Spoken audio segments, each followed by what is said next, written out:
I am the famous American, and I'm going to go ahead and say it. If you're not Jewish or Christian, you're probably going to think this is a very silly video, but let's go for it. So in the past, I made a video talking about the concept of a DNA test for Jesus Christ, because as the Bible teaches, his mother was Mary, but his biological father, Holy Spirit, conceived through the Holy Spirit. I can't quite grasp that, and we're human, so how can we?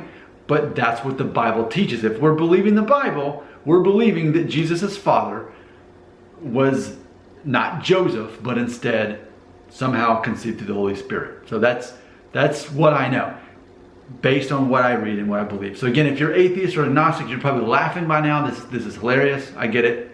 But again, if you're Jewish or a Christian and this is what you believe, then okay, that's what faith is all about, right? Accepting things that we cannot fathom. So here we go. So I made a video talking about, okay, so if Jesus had a DNA test, what would it show? Since only half of it would have been human.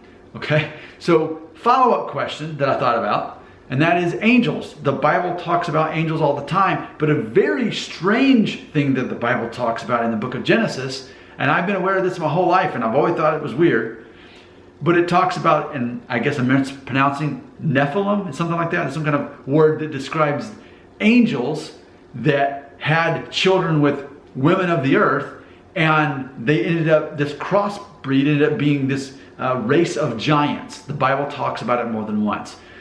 So that's pretty weird. A lot of things in the Bible, they seem to be a bit out there. And this is a very ancient book, so then it makes it seem even more like folklore.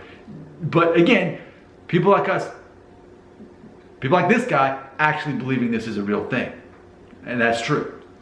So for those of us who actually believe this, imagine that. I wonder what the DNA test of an angel would show up. They're their own race, they're aliens. Well, we know that they can crossbreed with human beings, and that ends up meaning that it's this crossbreed of a giant.